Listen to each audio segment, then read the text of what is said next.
I am Lillian Yates, 32 years old, and in my family's world, I'm just a useless intern working in a windowless basement. But they don't know that that basement is where I control weapons worth billions of dollars. The worst moment of my life wasn't on the battlefield, but at the flashy Virginia Officers Club. My Uncle Robert, the man who always considered me the family failure, stood there, laughing and introducing me to my future subordinate as if I were a waitress. He smirked, patted my shoulder, and said, "Save this girl, Davies, she needs a real job." He thought he was doing a favor.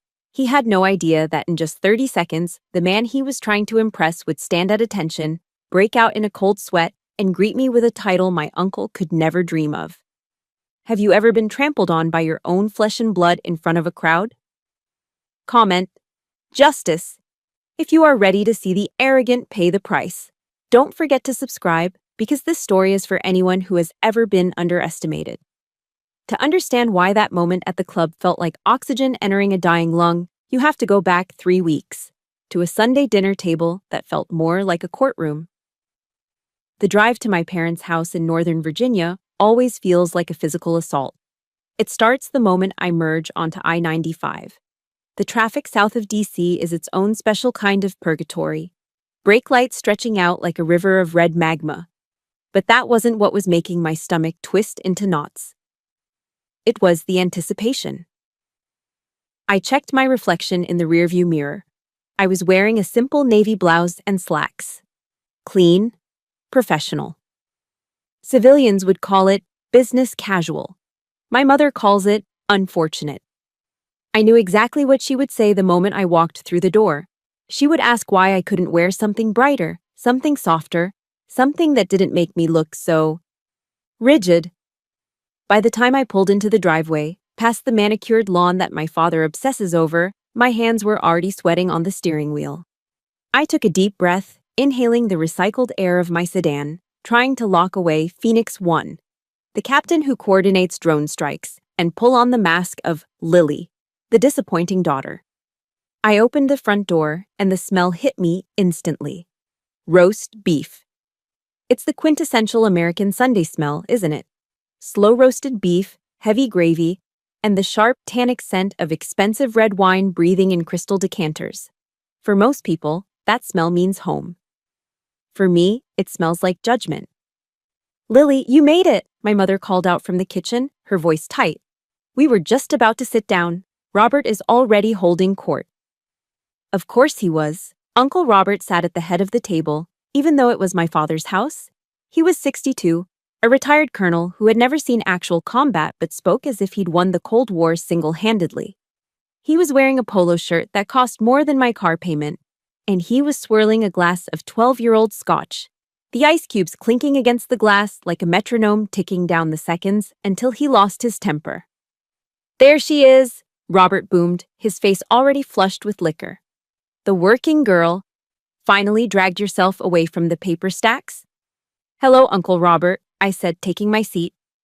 I reached for the linen napkin, unfolding it across my lap, focusing on the fabric texture just to keep my hands from shaking. "We were just talking about the new contract," Robert continued, not waiting for a response. He looked around the table, making sure he had everyone's eyes. My father, John, was busy cutting his meat, avoiding eye contact. He always made himself small when Robert was in the room. "Desert Hammer," Robert announced, letting the words roll off his tongue like he was tasting the steak. "Big consulting gig. I'm heading up the advisory board. The Pentagon is finally realizing they need old hands on the wheel, not these computer geeks they're hiring straight out of college." My fork paused halfway to my mouth. Desert Hammer. I knew Desert Hammer. I knew it because I had spent the last 48 hours rewriting the engagement protocols for it. I knew it because the computer geeks he was mocking were actually intelligence officers working 18-hour shifts to ensure men like Robert didn't get soldiers killed with outdated strategies. "That sounds important," I said quietly, trying to keep the edge out of my voice. Robert laughed. It was a wet, dismissive sound. "It is important, Lily. It's strategy, high-level stuff. Not that you'd know much about that. How is what do you call it, data entry? Are you still filing reports in that basement?" The air in the room seemed to vanish. It's not data entry, Uncle Robert, I said. I tried to keep my voice even, but the frustration was leaking out. I'm in Intel. We're actually working on the support packages for operations like— Oh, stop, my father cut in. He didn't look up.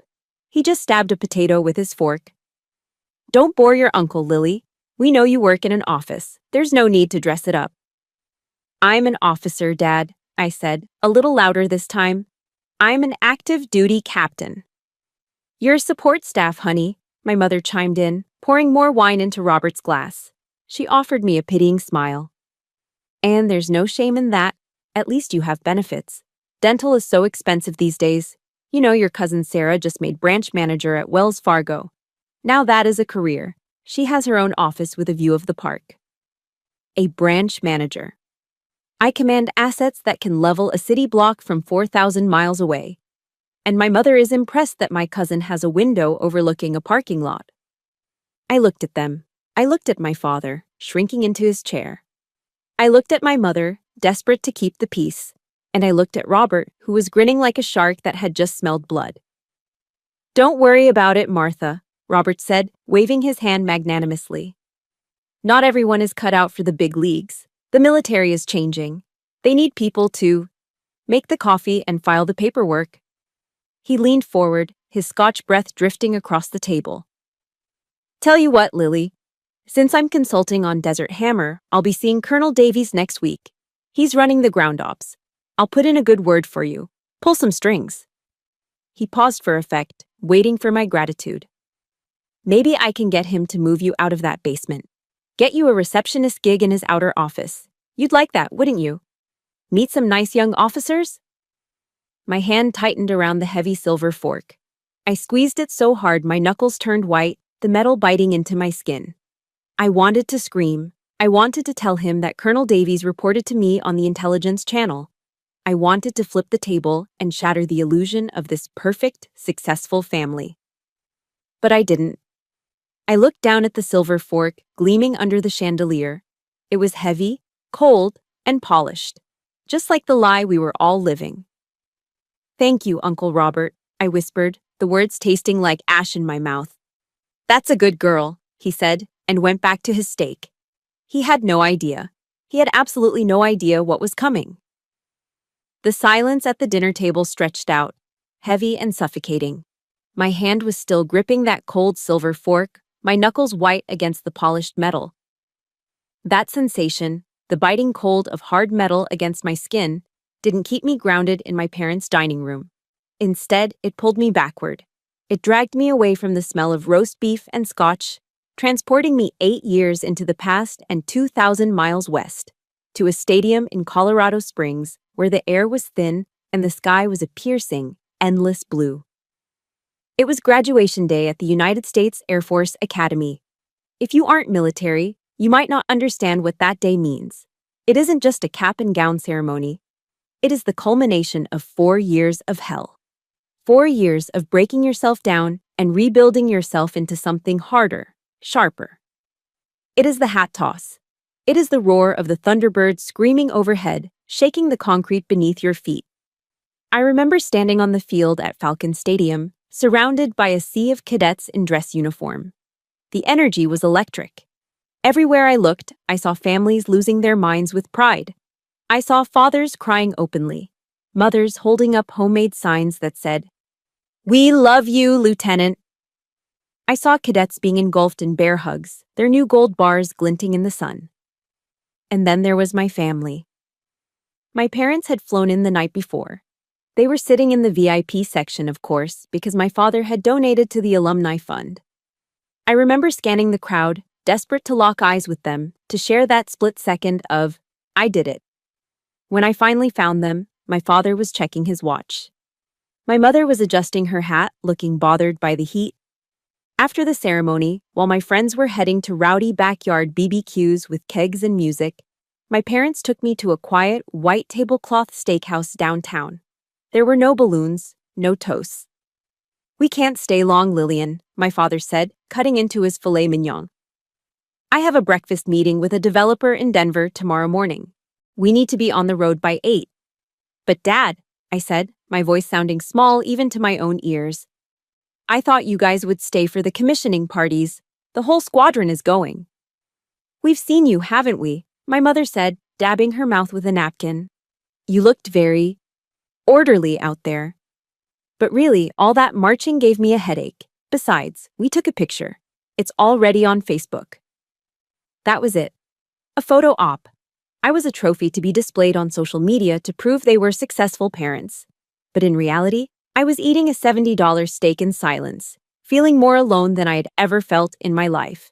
But the real blow, the one that left the scar I still carry, didn't come from my parents. It came from Uncle Robert. He hadn't bothered to fly out. "Too busy consulting," he'd said. Instead, a week later, a package arrived at my first duty station. I remember the excitement I felt holding that heavy envelope. I thought, finally. He's a retired colonel. He understands. He knows what it takes to earn these bars. I tore it open. Inside wasn't a commemorative plaque. It wasn't a sword. It wasn't even a handwritten letter of advice from one officer to another. It was a generic Hallmark greeting card. On the front, it had a picture of a cartoon bear holding a briefcase. I opened it. In Robert's sprawling, jagged handwriting, he had written 3 words. "Good luck, intern." And taped below it was a $50 gift card to Starbucks. I stared at it until my vision blurred. Intern. I was a commissioned second lieutenant in the United States Air Force. I had survived survival training, academic rigors, and physical conditioning that would break most men half my age. I had sworn an oath to defend the Constitution. To him, I was just a girl playing dress-up. I was someone who would fetch coffee until I found a husband and quit. That card sat on my desk for months. I looked at it every single day. It became a reminder of every conversation I'd ever had with him. I remembered a Thanksgiving when I was 16, telling him I wanted to be a pilot. He had laughed, his face flushed with wine, just like it was tonight. "Lily, sweetheart," he had said, leaning back in his chair. "War is a nasty business. It's for men who can kick down doors and sleep in the mud. Women in the service, well, they're great for morale. Or typing. You'd make a great nurse. Or maybe a secretary for a general. Keep things organized." He constantly compared me to a ghost, my older brother, who died in a car accident when I was 10. In Robert's revisionist history, my brother would have been a Navy SEAL, a Ranger, a hero. I was just the consolation prize, the plan B that didn't quite work out. I realized then, standing in my empty apartment holding that insulting card, that I would never win. I could become a general, and to Robert, I would just be a diversity hire. I could save the world, and my parents would only care if it messed up their dinner reservations. I felt a coldness settle in my chest. It wasn't sadness anymore, it was something harder, like steel tempering in fire. If they wanted to see me as invisible, fine, I would disappear. I wouldn't try to be the kick-down-the-door soldier Robert worshipped. I wouldn't be the loud, chest-thumping hero. I would go where they couldn't follow. I chose intelligence. I chose the SIF. I chose the dark rooms and the satellite feeds. I chose a world where I didn't need to be physically imposing to kill a target. I just needed to be smarter, faster, and colder than everyone else. I decided that while men like Robert were busy recounting their glory days at the officers' club, I would be in the shadows, moving pieces on a chessboard they didn't even know existed. My grip on the silver fork loosened, the blood returning to my white knuckles. The flashback faded, leaving me back at the dinner table, smelling the roast beef and Robert's scotch. I looked up at him. He was still smiling, waiting for me to thank him again for his offer to get me a receptionist gig. They thought I was the black sheep, the outcast, the weak link. They didn't know that black sheep are the ones who learn to survive in the dark, and in the dark, you learn to see things others miss. Have you ever had a moment where your greatest achievement was treated like a joke by the people who were supposed to support you? Have you ever felt like the black sheep just because you didn't fit their mold? If you're standing with me, if you're ready to see the underdog bite back, hit that like button and comment, "I am worthy," below. Let them know we aren't invisible. Robert took another sip of his drink, oblivious. "So," he said, smacking his lips, "Davies is a stickler for protocol. Don't embarrass me, Lily." I forced a smile. It was thin and sharp. I wouldn't dream of it, Uncle Robert. Because I wasn't going to embarrass him. I was going to destroy him, and I was going to do it from the place he feared most, the shadows I now called home. The memory of the silver fork digging into my palm faded, replaced by the cool matte plastic of a biometric security badge. My Uncle Robert calls my workplace the basement. My mother calls it the office. Both of them picture a damp, dusty storage room filled with filing cabinets and a flickering fluorescent bulb. They imagine me down there, hunched over stacks of paper, stapling reports for men who do the real work. The reality would terrify them. I stood in front of the reinforced steel door of the CCF, Sensitive Compartmented Information Facility. To the civilian world, this is a black hole. No cell phones, no smartwatches, no outside signals. Once that heavy door seals behind you with a pressurized hiss, you are gone. You don't exist. I pressed my thumb against the scanner. A green light flashed, followed by the heavy mechanical thunk of the magnetic locks disengaging. I stepped inside and the atmosphere shifted instantly. The air here was always exactly 65 degrees, frigid enough to keep the banks of servers from overheating, cold enough to keep the operators awake during 18-hour shifts. The smell wasn't roast beef and expensive cologne, it was ozone, stale coffee, and the sharp metallic scent of high-voltage electronics. This was my kingdom. I walked past the rows of analysts, their faces illuminated by the blue glow of quadruple monitor setups. The room hummed, a low, constant vibration of cooling fans that sounded like a hive of angry bees. "Captain on deck," a master sergeant murmured as I passed his station. He didn't salute. We don't do that in the SIF during ops. But he shifted in his chair, straightening his spine. "As you were, Sergeant," I said, my voice dropping an octave.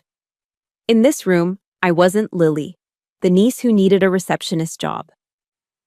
I was Phoenix 1. I slid into my command chair at the center of the nest, a raised platform surrounded by screens displaying live feeds from assets hovering 40,000 feet above the Middle East. "Status report," I said, pulling on my headset. "We have eyes on the target package for Desert Hammer," the communications officer replied instantly. "Predator feeds are live. SIGINT is picking up increased chatter in Sector 4. The ground team is 5 minutes out." I looked at the main screen. It wasn't a video game. It was a high-resolution thermal feed of a dusty compound halfway around the world. White silhouettes moved against the gray background. People. Living, breathing people whose lives depended on the calls I made in the next 10 minutes. This was the job Robert mocked. This was the data entry.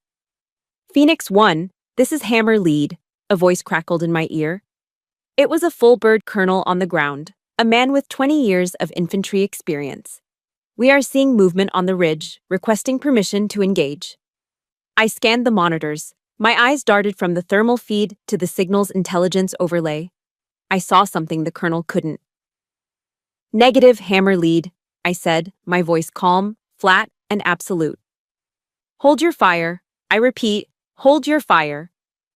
"Phoenix, I have hostiles in the open," the colonel barked, the stress evident in his voice. "I am making the call to engage." "Colonel," I cut him off. I didn't yell. I didn't need to. "Check your overlay. Look at the heat signatures on the secondary ridge. Those aren't spotters. They're non-combatants herding livestock. If you engage the primary target now, the crossfire will wipe them out. You will have a mass casualty event on your hands, and CNN will have the footage by breakfast. Do you copy?" There was a silence on the line, a heavy, static-filled pause. In the dining room at my parents' house, I couldn't even finish a sentence about my day without being interrupted. But here, a colonel commanding a battalion paused because I told him to. "Copy that, Phoenix," the colonel's voice came back, stripped of its arrogance. "We are standing down, rerouting approach." "Good copy, Hammer Lead. We'll guide you in through the valley. Phoenix out." I exhaled, the adrenaline spiking through my veins like a shot of espresso. I sat back in my chair, the leather creaking softly. My hands weren't shaking now. They were steady. I looked at the small laminated card I'd taped to the bottom corner of my center monitor. It wasn't a picture of a cat or a family photo. It was a quote from Theodore Roosevelt, the man in the arena. It is not the critic who counts, not the man who points out how the strong man stumbles. The credit belongs to the man who is actually in the arena, whose face is marred by dust and sweat and blood. I touched the edge of the card.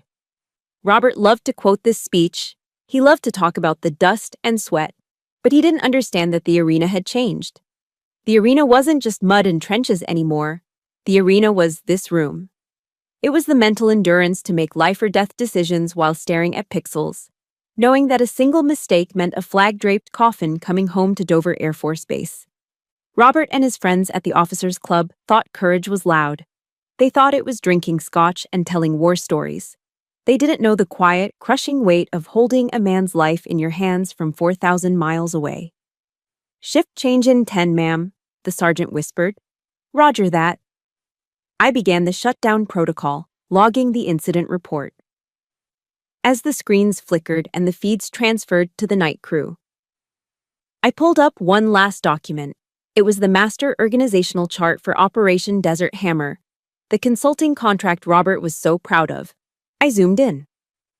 There, at the very top of the operational pyramid, under the Intelligence Oversight node, was a box labeled CPT-L. Lillian Yates, Mission Controller. From my box, lines of authority cascaded down like a waterfall, touching every unit, every asset, every decision. I scrolled down, and down, and down. Way at the bottom, in a dotted line box attached to the Civilian Advisory Appendix, a box that had no command authority, no operational clearance, and essentially no point, was the name, Calvary C. Rhett R. Rhett. He was a garnish, a decoration. I was the chef. He was going to walk into that officers' club thinking he owned the place, thinking he could pull strings for me. He didn't realize that the strings he thought he was pulling were actually attached to my fingers. I closed the file, the screen fading to black. In the reflection of the monitor, I saw my own face. Pale from the lack of sun, tired eyes, no makeup. My mother would say I looked washed out. But I didn't see a basement intern. I saw a predator lying in wait. They laugh at me because I'm different, because I don't fit their mold of a soldier. But in the dark, I laugh at them because they are all the same. I stood up, grabbed the file for Desert Hammer, and walked toward the heavy steel door. It was time to step out of the kingdom and back into the masquerade. It was time to go meet General Thorne, and it was time to set the trap. I left the sterile, pressurized atmosphere of the SCIF and took the elevator up to the 5th floor. The hallway leading to General Thorne's office felt different from the rest of the building. The linoleum floors were replaced by industrial carpet that dampened the sound of footsteps.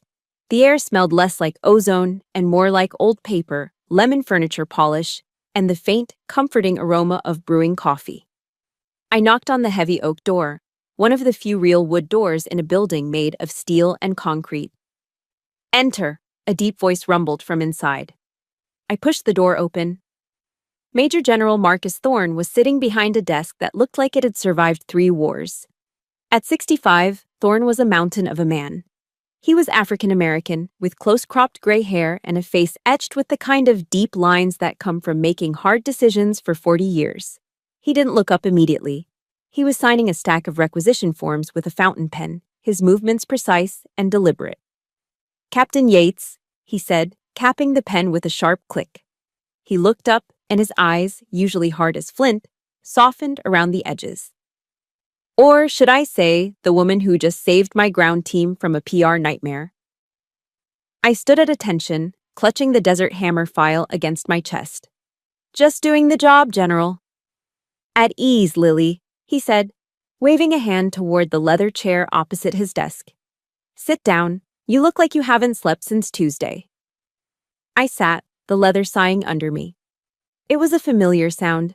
I had spent more hours in this chair debriefing operations than I had spent at my own kitchen table.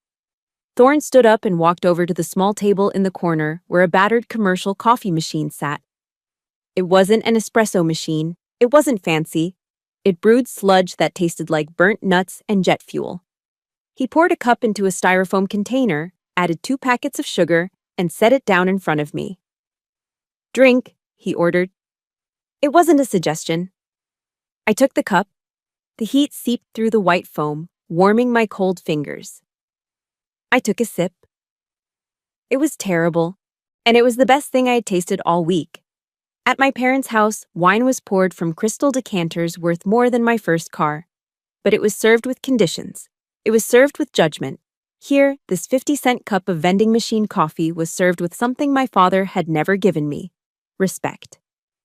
I heard the audio logs from The Intercept, Thorne said, leaning back against the edge of his desk, crossing his arms. You made a tough call holding back that strike. Most officers would have let the colonel take the shot. The colonel was looking at the target, I said, tracing the rim of the cup. I was looking at the bigger picture. Dead civilians don't help the mission, sir. Thorne nodded slowly. That's why you're my scalpel, Lily. Other people use sledgehammers. You cut clean. My scalpel. He didn't call me honey. He didn't call me intern. He called me a surgical instrument. Dangerous, precise, essential. Thank you, sir, I said, feeling a lump rise in my throat. I swallowed it down with more coffee. Now, Thorne said, his tone shifting from fatherly to commanding. Go get some actual food before you pass out in my office. Mike and Sarah are in the break room. I think they ordered enough grease to stop a tank. I smiled. Yes, sir. I walked down the hall to the team break room. Before I even opened the door, I heard laughter. Mike, a signals analyst from Jersey with a mouth that ran faster than his brain, was sitting on a table, waving a French fry like a baton. Sarah, my second in command, was laughing so hard she had tears in her eyes. Yo, the Phoenix has landed, Mike shouted as I walked in. He tossed a paper bag at me. Catch, we got you the spicy chicken sandwich, extra pickles, just how you like it. I caught the bag, the grease staining the bottom. You guys started without me? We were starving, boss, Sarah said, wiping her eyes. Mike was about to eat the napkins. Sit. Eat. I sat down between them, unwrapping the foil. The smell of fried chicken and Cajun spices filled the small room. We ate and we talked. We didn't talk about the mission. We didn't talk about the life and death calls we had just made. We talked about Mike's disastrous date the night before. We argued about whether Die Hard was a Christmas movie. We complained about the DC traffic. In that moment, surrounded by crumpled wrappers and plastic cups, I looked at them. Mike, who would stay late just to double-check my code. Sarah, who had driven me to the ER at 3:00 a.m. when I had appendicitis because my parents didn't pick up the phone. This was it. This was the found family. They didn't share my DNA. They didn't care about my pedigree or my uncle's rank. They judged me by one metric only. Was I good at my job? Was I a good person? And apparently, to them, I was. Hey, Mike said, nudging my arm. You okay, Lil? You went quiet. I'm good, I said, taking a bite of the sandwich. Just tired. Well, wake up, Sarah said, checking her watch. Thorne needs that file signed off before the 14-web briefing. Right. I wiped my hands, grabbed the Desert Hammer file, and headed back to the general's office. Thorne was back behind his desk. He took the file from me and opened it. He pulled out his pen, scanning the personnel roster. Standard team, he muttered. Logistics, check. Air support, check. Intel lead, Yates. Good. Then his pen stopped. He frowned. His thick eyebrows knitted together as he stared at the bottom of the page. Robert Rhett, Thorne read the name out loud. The warmth vanished from his voice, replaced by cold steel. He looked up at me over his reading glasses. Your uncle? Yes, sir, I said, my posture stiffening. He's the civilian consultant for the contractor.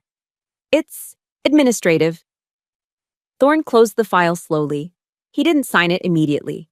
He looked at me, and for a second I saw genuine concern in his eyes. Not the concern of a general for a captain, but the concern of a father seeing his child walking toward a cliff. I know Robert, Thorne said quietly. We served together in the 90s. He's a politician in a uniform, Lily. He likes the shine, but he hates the work. He uncapped his pen again, hovering over the signature line. Listen to me, Phoenix, he said, using my call sign to emphasize the order. Robert is going to try to use you. He's going to try to leverage your position to make himself look important. He's going to treat this operation like a country club mixer. Thorne signed the document with a sharp, aggressive scratch of ink. He closed the folder and slid it across the desk toward me. "Don't let him," Thorne said, his eyes locking onto mine. "This is your operation, not his. Do not let family obligations compromise my mission. Do you understand?" I picked up the file. It felt heavier than before. "Crystal clear, sir."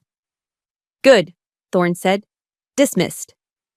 I walked out of the office, holding the signed orders. The warmth of the coffee and the laughter in the break room felt distant now. Thorne was right. I had built a sanctuary here, a world where I was respected, where I was safe, and Robert was coming to tear it down. I walked toward the elevators, my grip tightening on the file. I wouldn't let him.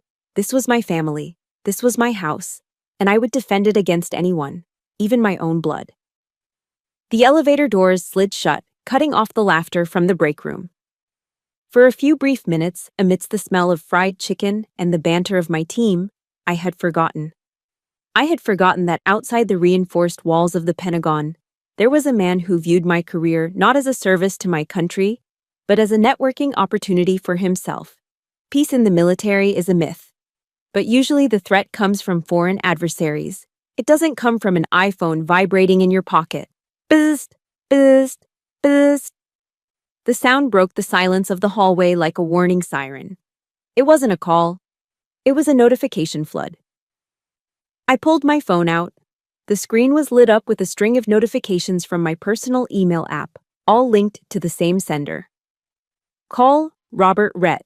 Rhett. My stomach tightened. He wasn't supposed to be emailing me during duty hours, and he certainly wasn't supposed to be using my personal email for anything related to work. I unlocked the phone and opened the first message. My jaw actually ached from how hard I clenched my teeth. The subject line was written in all caps, screaming at me from the screen. Urgent, tactical adjustments for Desert Hammer. I stopped walking. I stood there in the middle of the corridor, staring at the phone. He had sent this to my civilian email, but he had CC'd my official unclassified military address. He had just breached protocol before he'd even finished his first cup of coffee. I opened the email. It was formatted like a manifesto. No greeting, no professional courtesy, just blocks of text, typed in a font size that was too large, with random words capitalized for emphasis. "Lily," it began. "I've been reviewing the preliminary briefs for the rollout. I noticed you have the drone surveillance set for a high-altitude holding pattern. Bad move. Back in my day, we needed eyes on the deck. I want you to drop the altitude to 15,000 feet. We need to show these people we mean business. Make it loud. Scare them." I felt a flush of heat creep up my neck. It wasn't just embarrassment. It was professional horror. Back in his day, drones were glorified model airplanes with cameras taped to them. Today, the MQ-9 Reapers I controlled were sophisticated stealth assets. Dropping them to 15,000 feet wouldn't scare the enemy. It would expose a $40 million asset to shoulder-fired missiles. It was suicide, it was stupid, and he was putting it in writing. I was about to hit delete when my phone buzzed again. This time, it was a call. Dad. I stared at the caller ID. My father never called me during the workday. He was terrified of interrupting important business. Unless, of course, the important business was Robert. I slid the bar to answer, stepping into a quiet alcove near the restrooms. "Captain Yates," I answered, keeping my voice clipped. "Lily," my father's voice came through, sounding anxious and thin. "Thank goodness you picked up. Your uncle is trying to reach you. He says he sent you some vital instructions, and you haven't responded." "Dad," I said, rubbing my temple. "I'm at work. I'm in the middle of an operation. Robert cannot be emailing me tactical advice. He's a civilian consultant. He doesn't have the clearance, and frankly, he doesn't know what he's talking about." Now, Lily," my father soothed, using the tone he used when I was a teenager and refused to wear a dress. "Don't be difficult. Robert is just trying to help you. He told us at the club yesterday that he's practically running this show. He said he's letting you handle the paperwork so you can feel involved." Feel involved. The words hit me like a physical slap. I was commanding the entire intelligence apparatus for the sector. I was the one keeping Colonel Davies' men alive. And Robert was telling the entire extended family in Virginia that I was his glorified secretary. He told Aunt Martha that you're just organizing his files. My father continued, oblivious to the silence on my end. He's doing this for you, honey. He wants you to look good for Colonel Davies. Just listen to him, okay? Reply to his email. Say, thank you, Uncle Robert. It won't kill you to be polite. I have to go, Dad, I said, my voice shaking with suppressed rage. Lily, promise me you won't make a scene. We have a reputation. I hung up. I didn't slam the phone down. I couldn't. But I pressed the end call button with enough force to crack the screen. I took a deep breath, trying to regain the icy composure of Phoenix 1. Ignore him, I told myself. He's just noise. Focus on the mission. But the noise wasn't done. Ping. Another email. This one was flagged high importance. I opened it, dread pooling in my stomach. Subject: schedule change, mandatory. Lily, tell Davies I need to move the Friday strategy briefing to 800. I booked a tea time at the Army-Navy Country Club for 1100. I want to get Davies out on the back nine. That's where the real deals are made, sweetheart, not in your dark little room. Make it happen. Uncle Bob. I stared at the screen until the pixels started to blur. He wanted to move a critical combat strategy briefing, a briefing where we would determine the engagement zones for 3,000 soldiers, because he wanted to play golf. He wanted to turn a war zone planning session into a schmooze fest. This wasn't just annoying anymore. This wasn't just a family issue. This was dangerous. Robert viewed the military as a country club. He viewed rank as a social status. He viewed war as a backdrop for his ego. And he viewed me as the help hired to arrange the party favors. If I moved that briefing, Colonel Davies would lose critical prep time. If I lowered those drones, we would lose assets. Robert wasn't just an embarrassment, he was a liability. He was a virus in the system, and if I didn't quarantine him, he was going to get people killed. I looked at the phone in my hand. It felt heavy, like a grenade with the pin pulled. For 32 years, I had been the good niece. I had sat at the kids' table. I had smiled when they insulted me. I had eaten the roast beef and swallowed the insults like bad medicine. But I wasn't at the dinner table anymore. I was in the Pentagon. This was my ground. This was my war. I didn't reply to the email. I didn't call my father back to apologize. I put the phone in my pocket. I straightened my uniform shirt, checking the alignment of my buttons. I reached up and smoothed back a stray hair, securing it tightly. My patience had evaporated. The sadness I had felt about being the black sheep was gone, burned away by a white-hot clarity. I turned on my heel, my boots striking the linoleum floor with a sharp, rhythmic cadence. I wasn't walking back to the break room. I wasn't walking back to the SIF. I was walking straight back to General Thorne's office. Robert wanted to play games? Fine. But he forgot one thing. In the game of war, you don't send a golfer to fight a phoenix. I marched down the hallway, and for the first time in my life, I didn't care if I made a scene. I was going to draw a line in the sand, and I dared him to cross it. The hallway leading to General Thorne's office seemed longer than usual, but my steps didn't falter. In the past, walking toward a confrontation with a superior officer or a family member would have made my hands shake. I would have spent the entire walk rehearsing apologies, trying to find a way to soften the blow, to be the good girl who didn't cause trouble. But Phoenix 1 doesn't apologize for protecting her perimeter. I didn't knock tentatively this time. I rapped on the heavy oak door with 3 sharp, authoritative strikes. "Enter," Thorne's voice boomed. I stepped inside. The general was standing by the window, looking out at the Potomac River. He turned as I entered, and his eyebrows raised slightly. He must have seen the change in my posture, the way my shoulders were squared, the way my jaw was set. I wasn't carrying a cup of coffee this time. I was carrying a printout of Robert's emails. "Captain," Thorne said, sensing the shift. "What do you have?" I didn't waste time with pleasantries. I walked straight to his desk and placed the papers down, smoothing them flat with a deliberate hand. "Sir, I am filing a formal report regarding a breach of operational security and chain of command by a civilian consultant," I said. My voice was steady, stripped of all emotion. It was the voice I used when authorizing a strike. Thorne picked up the papers. He put on his reading glasses and scanned the first email, the one in all caps demanding I lower the drone altitude. Then he flipped to the second, the demand to reschedule the briefing for a golf game. His face darkened. The lines around his mouth deepened into a scowl of pure professional disgust.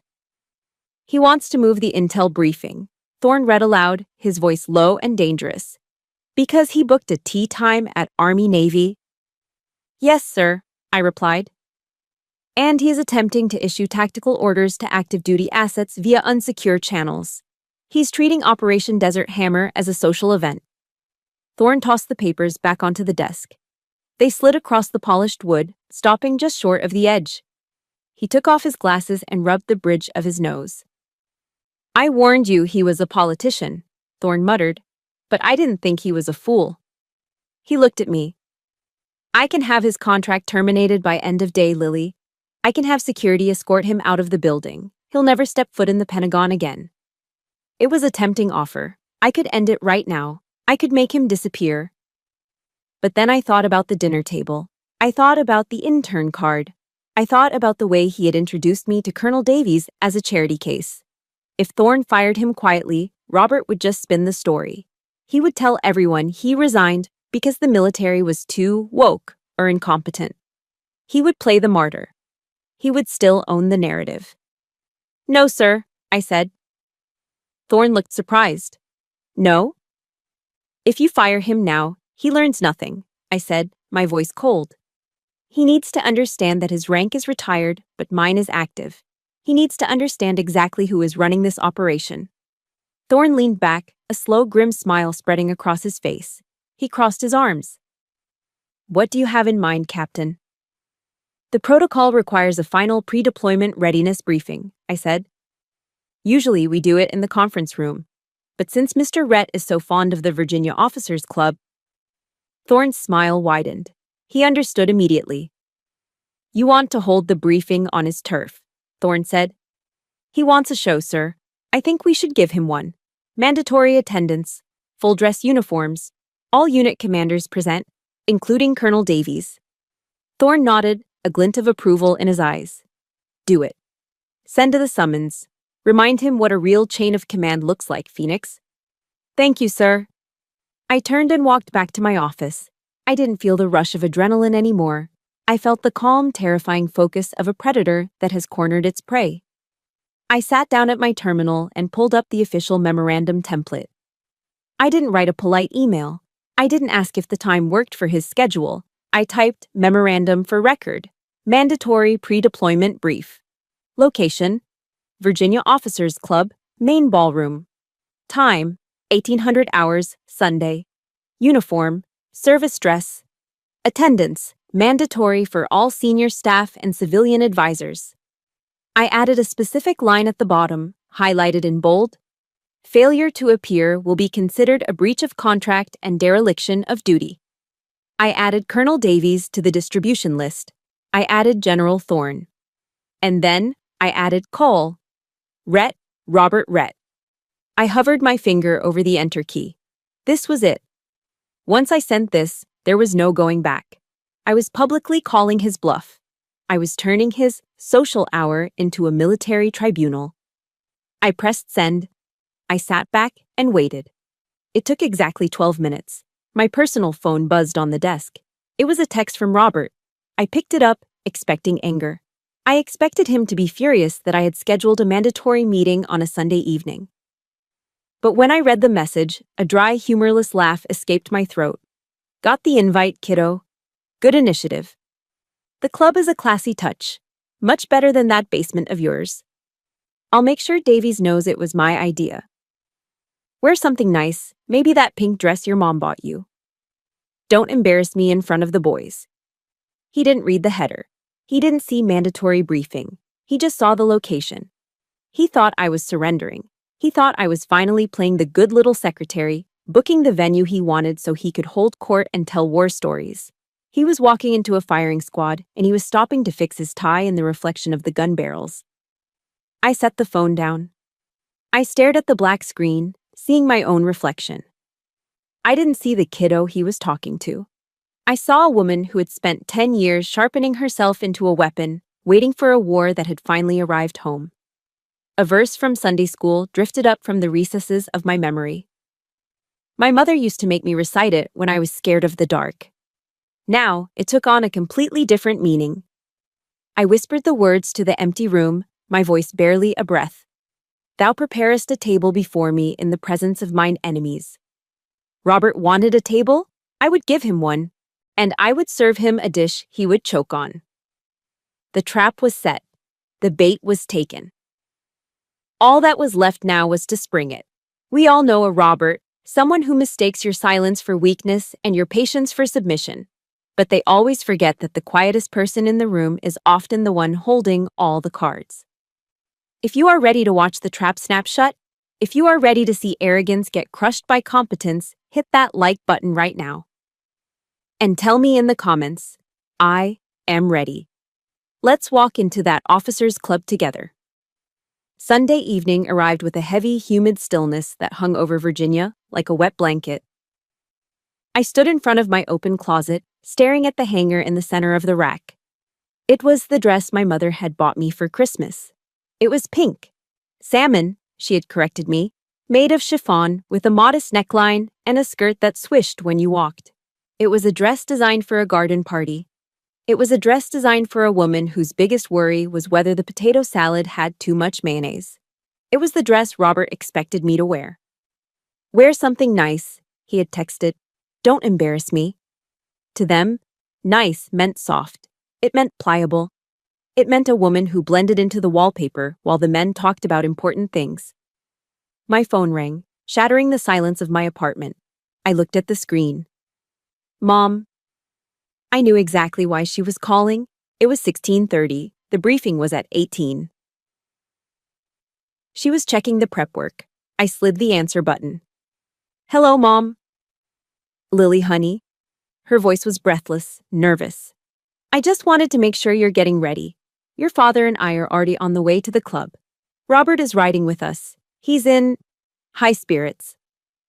I'm getting ready now, I said, my eyes still fixed on the pink dress. Good. Did you steam that salmon dress? You know how easily chiffon wrinkles. And please, Lily, put on a little lipstick. Maybe that coral shade. You looked so pale last time. She lowered her voice as if sharing a conspiracy. Robert says Colonel Davies is bringing a few of his staff officers, single men, Lily, majors. Wouldn't it be nice to meet someone who understands your lifestyle but could take care of you? Take care of me. As if I were a cracked vase that needed glue. As if I hadn't led teams through crises that would make those single majors weep. I'll be ready, Mom, I said, my voice flat. I'll see you there. Just don't look so severe, sweetheart. Smile, for your father's sake. I hung up. I looked at the pink dress one last time. I reached out and touched the fabric. It was soft. It was harmless. If I wore this, I would walk into that club, sit in the back, drink iced tea, and let Robert introduce me as his little niece who needed a receptionist job. I would be safe. I would be loved. I would be erased. I grabbed the hanger. With a sudden, violent motion, I shoved the pink dress to the far end of the rack. The hangers clashed together with a metallic clatter that sounded like a sword being drawn. I reached into the back of the closet, into the section protected by a garment bag. I unzipped it. The smell hit me instantly, a mix of starch, dry cleaning chemicals, and something that smelled like burnt jet fuel and ozone. It was my flight suit, standard issue, sage green Nomex, fire-resistant, functional. There was nothing soft about it. It was designed to keep you alive in a cockpit while pulling 9 Gs. I pulled it out. This wasn't getting dressed. This was a ritual. This was a night strapping on plate mail before riding out to meet the dragon. I stepped into the suit. The heavy fabric scratched against my skin, rough and reassuring. I pulled the zipper up the front. Zeep! The sound sharp and final. I checked the mirror. The gig line, the alignment of my zipper and belt, was perfect. I sat on the edge of my bed and pulled on my boots. These weren't the delicate heels my mother wanted me to wear. These were combat boots. Heavy. Black. polished to a mirror shine that you could see your own fear in. I laced them up tight, pulling the strings until the leather creaked. Then came the details. The things that separate a costume from a uniform. I picked up my rank insignia, 2 silver bars, Captain. I pinned them to my shoulders. They caught the light from the window, gleaming like cold stars. I picked up my name patch, Yates. Velcroed it to my left chest, and finally, the patch for the right shoulder. It was a circular patch, embroidered with red and gold thread. In the center was a mythical bird rising from flames, its wings spread wide in a scream of defiance. Above it, the call sign, Phoenix. I slapped it onto the Velcro. Ripstick. I looked in the full-length mirror. The pale, hesitant girl who listened to her mother's passive-aggressive advice was gone. The intern was gone. Staring back at me was an officer of the United States Air Force. My hair was pulled back in a tight, severe bun, regulation style. No stray hairs, no softness. My face was scrubbed clean of the coral lipstick. I didn't look nice. I looked dangerous. I walked to my dresser and picked up my sunglasses, classic aviators. I slid them on. I grabbed my car keys and the folder containing the mandatory summons. I walked out of my apartment, my boot heels striking the concrete walkway with a heavy, rhythmic thud. Thud, thud, thud. The drive to the Virginia Officers Club took 40 minutes. I turned off the radio. I didn't want music. I needed the silence. I drove down I-395, merging into the traffic. My hands gripped the steering wheel at 10 and 2. My stomach was doing somersaults. My heart was hammering against my ribs like a trapped bird. I was terrified. Let's be clear, I wasn't afraid of combat. I wasn't afraid of Colonel Davies.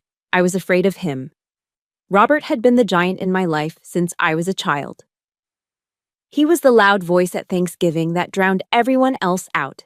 He was the authority figure who told me I wasn't good enough, wasn't smart enough, wasn't man enough. Going against him felt like breaking a law of physics. It felt unnatural. As I turned onto the tree-lined driveway of the Officers Club, I saw the massive brick building with its white columns and manicured hedges. It looked like a plantation house. It looked like the headquarters of the Old Boys Club. I parked my sedan between a Mercedes and a Lexus. I turned off the engine. The silence rushed back in, deafening. My hands were shaking, just a little. A tremor in the fingers. I closed my eyes. I thought about the Bible story my grandmother used to read to me, not Psalm 23 this time, but the story of the shepherd boy. David didn't wear Saul's armor. It was too heavy. It didn't fit. He went into battle with what he knew, a sling, and 5 smooth stones. I looked down at my flight suit. This was my sling. The truth in that folder, those were my stones. You are not his niece today, I whispered to the rearview mirror, watching my own lips move. You are not John's daughter. You are not Martha's disappointment. I took a deep breath, holding it for 4 seconds, then exhaling for 4. Tactical breathing. You are Phoenix 1, and you are cleared hot to engage. I opened the car door. The humid Virginia air hit me, but I didn't sweat. The Nomex armor held me tight. I stepped out. I slammed the door shut. I adjusted my sunglasses, locked the car, and began the long walk toward the white columns of the entrance. I didn't look down. I didn't look back. I walked straight toward the giant, and I had my stone ready in my hand. The double doors of the Virginia Officers Club were made of solid mahogany, polished to a deep, reddish shine that reflected the golden light of the chandeliers inside. They were heavy. They were designed to keep the world out and the elite in. I pushed them open. The sound hit me first, a wall of noise. The low, rumbling baritone of men laughing, the sharp clink of crystal glasses touching, the soft murmur of jazz playing somewhere in the background. It smelled of expensive cologne, aged leather, and the savory, rich scent of prime rib. I stepped onto the plush crimson carpet. The room was a sea of black tuxedos, navy blue dress uniforms, and sparkling cocktail dresses. It was a kaleidoscope of wealth and status. And then, there was me. I was a smudge of sage green in a pristine painting. The Nomex fabric of my flight suit absorbed the light rather than reflecting it. My combat boots made a dull, heavy thud on the floor, a stark contrast to the clicking of high heels and the shuffle of dress shoes. Heads turned, conversations faltered. I felt the eyes of the room sliding over me, some confused, some amused, some offended. I didn't make eye contact. I kept my gaze locked on the far side of the ballroom where a large group of men were gathered near the open bar. I saw him. Uncle Robert was holding court. He was standing in the center of a circle of officers, one hand in his pocket, the other gesturing expansively with a tumbler of scotch. He was laughing, that loud booming laugh that always signaled he was telling a story where he was the hero. My father stood slightly behind him, nodding enthusiastically at whatever Robert was saying. My mother was there too, wearing her coral dress, looking anxiously at the door. I walked toward them. The crowd seemed to part instinctively, not out of respect, but out of sheer confusion. They didn't know what I was. Was I a pilot who had just ejected? Was I lost? I stopped 3 feet from Robert's circle. And that's when I told the general, Robert was shouting, if you want the job done right, you send in the heavy hitters. He took a sip of his drink and turned, spotting me. His smile didn't drop. It curdled. His eyes scanned me from my boots to my sunglasses, and his expression shifted from triumph to pure, unadulterated annoyance. Lily, he said, his voice loud enough to carry over the jazz music. You made it. He stepped out of the circle, closing the distance between us. He leaned in, his voice dropping to a harsh whisper that smelled of scotch and irritation. What the hell are you wearing? I told you to dress nice. You look like a mechanic. I came straight from duty, I said, my voice calm. Duty? Robert scoffed. Sitting in a basement isn't duty, kiddo. It's typing.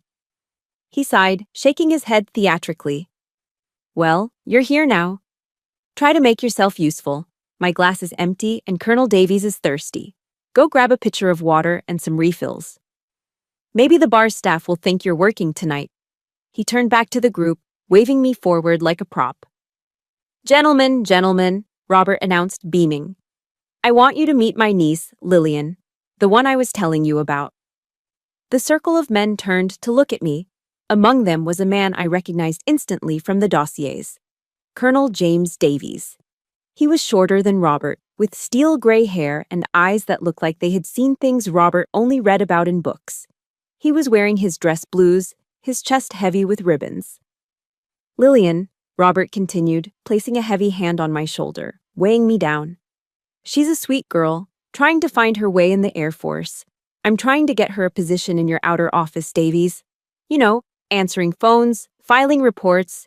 She needs a steady hand to guide her. Robert chuckled. She's a bit of a project, but she means well. The air in the room seemed to freeze. Colonel Davies didn't laugh. He didn't smile. His eyes, which had been politely bored a moment ago, suddenly sharpened. He wasn't looking at my face. He wasn't looking at Robert. He was looking at my right shoulder. Time seemed to slow down. I could hear the individual clink of ice melting in Robert's glass. I could hear the intake of breath from my mother standing 10 feet away. Davies' gaze was locked on the red and gold patch velcroed to my flight suit. The phoenix rising from the flames. Phoenix 1. The color drained from Colonel Davies' face. It happened instantly, like someone had pulled a plug. His tan skin turned a pale waxen gray. His eyes widened, the pupils dilating in genuine shock. And then, recognition. He looked from the patch to my face. He looked at the sunglasses. He looked at the name tag. Yates. Robert, Davies said. His voice wasn't a social murmur anymore. It was a command.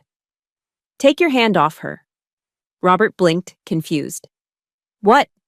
Jim, I'm just introducing. I said, take your hand off the captain.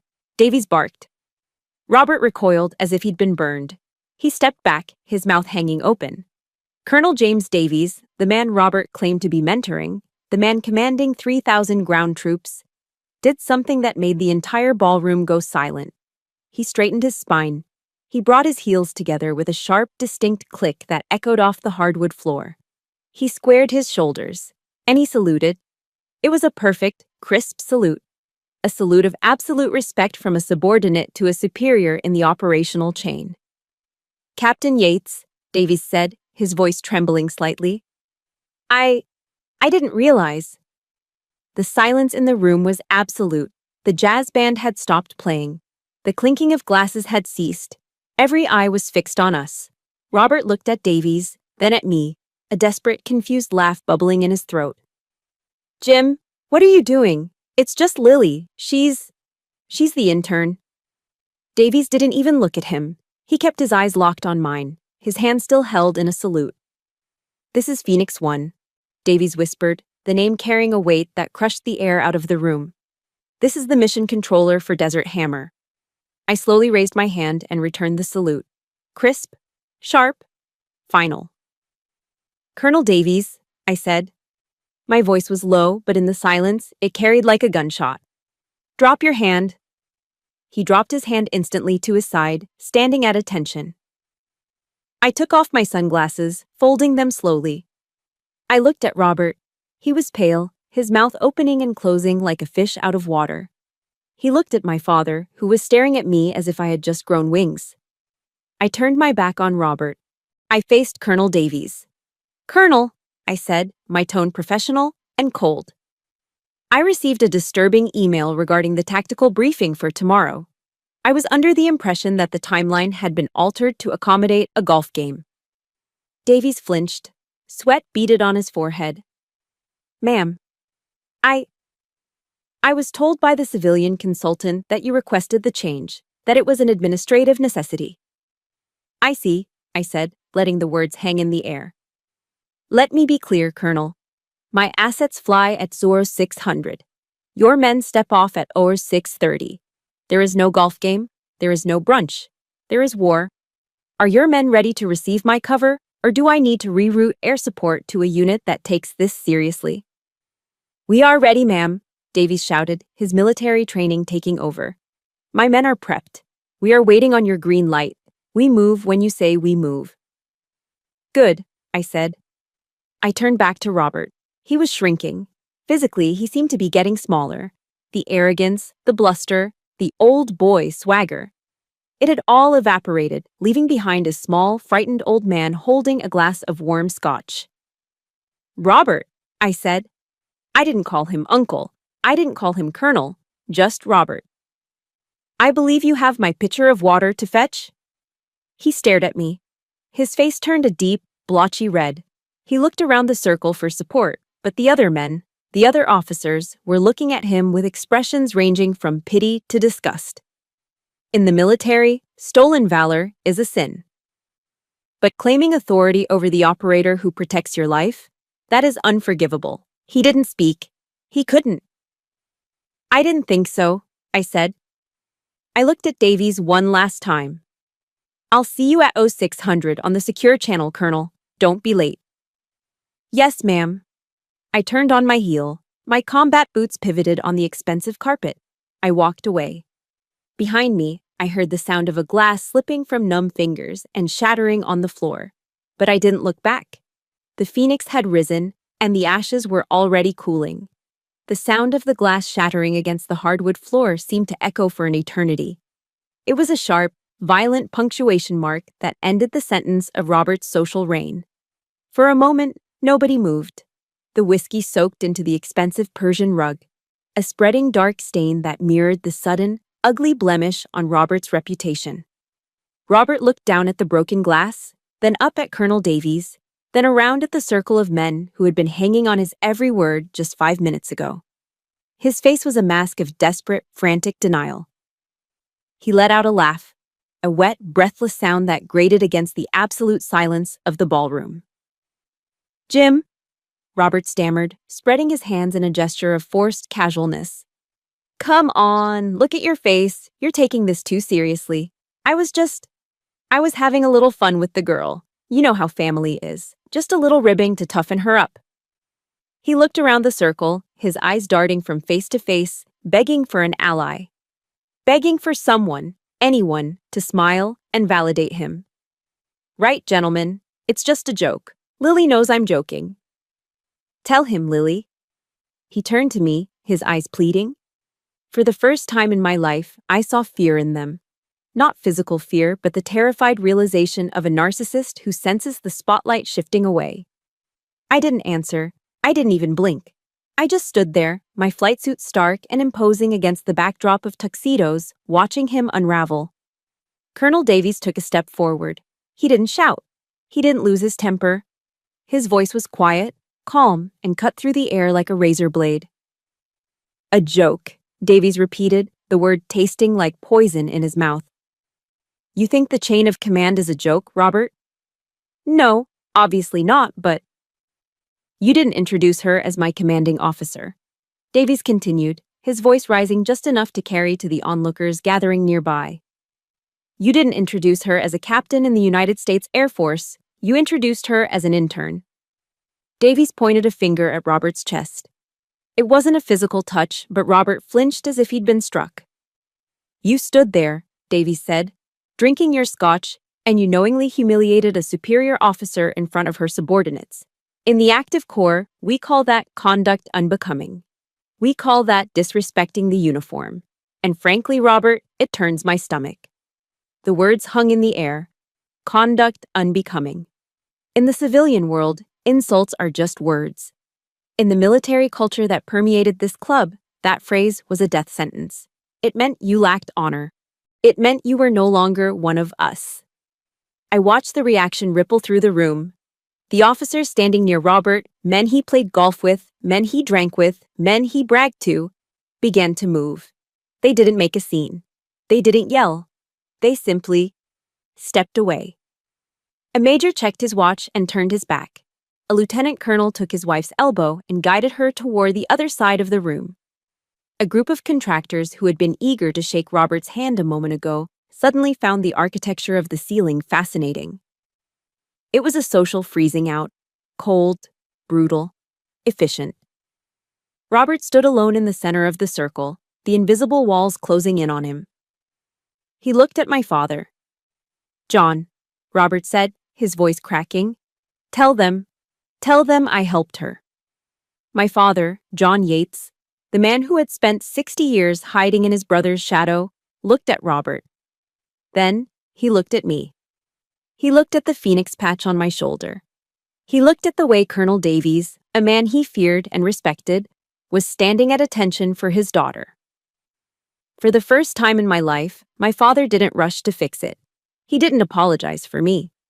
He looked down at his shoes, took a sip of his wine, and turned away. Robert was abandoned. He looked back at me. "Lily." This was the moment I'd rehearsed in my head 1,000 times since I was 16. I could yell at him. I could list every insult, every birthday he missed, every time he made me feel small. I could scream about the intern card. I could demand an apology. But as I looked at him, sweating, red-faced, smelling of stale liquor and desperation, I realized something. He wasn't a monster. He was just a sad, small man who had to stand on others to feel tall. And screaming at him would only drag me down to his level. A phoenix doesn't fight a worm. It just flies. I didn't say a word. I looked him in the eye for one long, heavy second. I let him see the pity in my gaze. I let him see that his opinion no longer held any currency in my world. Then I turned my head to Colonel Davies. "We have a lot of work to do, Colonel," I said. "Get your rest." "Yes, ma'am," Davies replied. I turned around. I began to walk toward the double doors. The room was still crowded. There were over 200 people in the ballroom. Usually navigating a crowd like that requires weaving, dodging, and saying, "Excuse me," a dozen times. But not tonight. As I took my first step, the crowd parted. It started with the officers near the bar. They saw me coming and stepped back, creating a wide lane. Then the civilians followed suit, sensing the shift in gravity. It was like the Red Sea parting for Moses. On my left, I passed a table of young lieutenants. They stopped drinking and stood up as I passed. On my right, a general's wife nodded her head in a silent gesture of respect. They weren't looking at the mechanic anymore. They were looking at the mission controller. They were looking at the woman who held the line. I walked down that aisle of silence, my boots striking the floor with a steady, rhythmic cadence. Thud, thud, thud. I didn't look back at Robert. I didn't need to. I knew exactly what he was doing.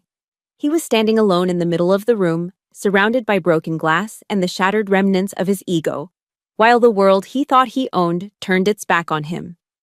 I reached the heavy mahogany doors. I pushed them open, and the cool night air of Virginia rushed in to meet me.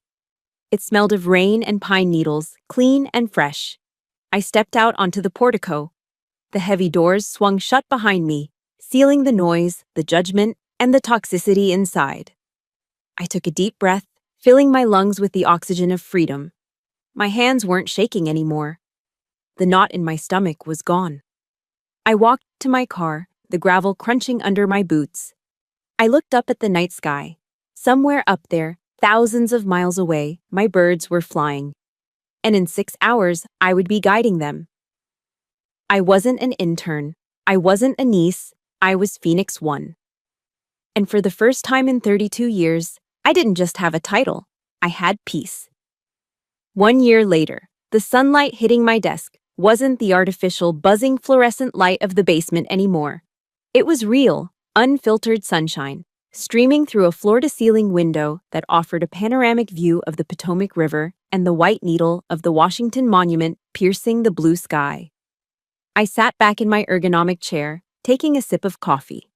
It was a dark roast, brewed fresh in the break room down the hall. A break room that didn't smell like ozone and fear. I reached up and touched the collar of my service dress uniform. The silver bars of a captain were gone. In their place sat the gold oak leaves of a major. Major Lillian Yates. It still felt surreal to say it out loud. In the military, making field grade is the crossover point. You aren't just an operator anymore, you are a leader. You shape policy. You shape the future. The past year had been a whirlwind.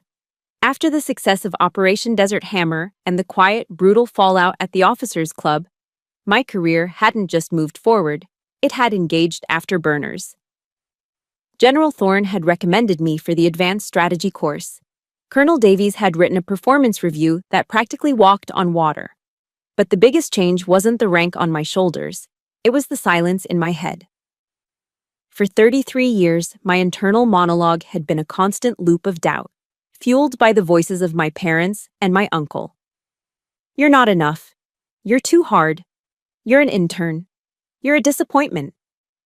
Now, the silence was peaceful. It was the silence of a house that had finally been cleaned of all its ghosts. My phone buzzed on the mahogany desk, vibrating against the coaster. I glanced at it. New message, Robert Rhett. I didn't flinch. My heart rate didn't spike. My stomach didn't twist into knots. I just put down my coffee cup and picked up the phone, swiping the screen to unlock it. Robert hadn't texted me in 6 months. The last I heard, the defense contractor had quietly declined to renew his consulting agreement. Restructuring, they called it. In DC, that's polite code for, you are radioactive. The rumor mill, which moves faster than any drone, confirmed that he had been slowly excised from the social circuit. The tea times at Army-Navy were harder to get. The dinner invitations dried up. When you lose your honor in this town, you don't get shouted at. You just get erased. I opened the message. Hey, kiddo. Saw the announcement in the Air Force Times. Major. Wow, that's a big deal. The family's getting together for a BBQ this Sunday. Your mom said you've been busy, but you should come. It's been too long. We should bury the hatchet. Family is family, right? Uncle Bob. I stared at the words. A year ago, this text would have sent me into a spiral. I would have analyzed every word. Did he mean it? Is he sorry? Should I go just to keep the peace? But today I read it with the clinical detachment of an intelligence officer analyzing a piece of low-level propaganda. I dissected the subtext. He didn't say, I'm sorry. He didn't acknowledge the humiliation at the club. He didn't apologize for the emails, the disrespect, or the years of belittling me. Instead, he used the old hooks. Kiddo, a subtle attempt to re-establish dominance, to remind me that I was still a child in his eyes. Family is family. The ultimate trump card of the abuser, the demand for unconditional loyalty in exchange for conditional love. He wasn't reaching out because he missed me. He was reaching out because I was a major now. I was a rising star. And Robert was a man drowning in obscurity, looking for a life raft to cling to. He wanted to stand next to me at a BBQ so he could tell his dwindling circle of friends, "See? I taught her everything she knows." He wanted to steal my valor one last time. I looked at the cursor blinking in the reply box. I could type a furious response. I could tell him exactly where he could shove his BBQ. I could tell him that I knew he was fired, that he was a laughingstock. But then I felt something shift in my chest. It wasn't anger, it wasn't hate, it was pity. I felt a profound, deep sadness for him. He was a man who had spent 63 years building a monument to himself, only to realize it was made of papier-mâché. He had chased rank and status his entire life, but he had no one who actually respected him. He had no team. He had no found family. He just had an empty calendar and a phone that didn't ring. He was small. And he was getting smaller every day in the rearview mirror of my life. Fighting him wasn't necessary anymore. You don't fight a ghost. You just walk through it. I didn't type a reply. I didn't block him either. Blocking implies that he still has the power to annoy me. Instead, I placed my thumb on the message and swiped left. A gray box appeared with the word archive. I tapped it. The message disappeared from my inbox, filed away into the digital ether, out of sight, out of mind, stored in the deep freeze of history where it belonged. I put the phone face down on the desk. "Major Yates?" I looked up. Sarah, now Captain Sarah Miller, was standing in my doorway. She was holding a tablet and grinning. "The team is heading to the mess hall. Mike says if you don't come, he's going to tell everyone about the time you tried to karaoke Bohemian Rhapsody." I laughed. It was a real, full laugh that came from my belly. "He wouldn't dare," I said, standing up and grabbing my cover hat. "Try him," Sarah challenged. "He's feeling brave today." I walked around the desk, the heels of my polished shoes clicking on the floor. I looked at Sarah, at her bright eyes and genuine smile. I thought about General Thorne, who had sent me a bottle of good scotch, real scotch, when I pinned on Major. This was it. This was the table that had been prepared for me. Not the one Robert wanted to set, but the one I had built myself, plank by plank, victory by victory. "Let's go," I said. "I'm starving." I walked out of the office, leaving the phone on the desk. I didn't look back at the view of the monument. I didn't look back at the archived message. I stepped into the hallway with my team, my family. The phoenix had risen from the ashes, strong and golden. And as I looked down the long corridor toward the future, I realized the most important truth of all. The sky is infinite. And it has absolutely no room for the people who try to hold you down. Thank you for walking this path with me. I shared my story not just to expose Robert, but to remind you that your value isn't defined by someone else's inability to see it. If you are still in your own basement right now, keep working. Your moment is coming. If this story gave you hope, please hit that like button and subscribe to the channel. It helps us share more voices that need to be heard. And I want to hear from you. Have you ever had to cut ties with a family member to save your own peace? Tell me your story in the comments.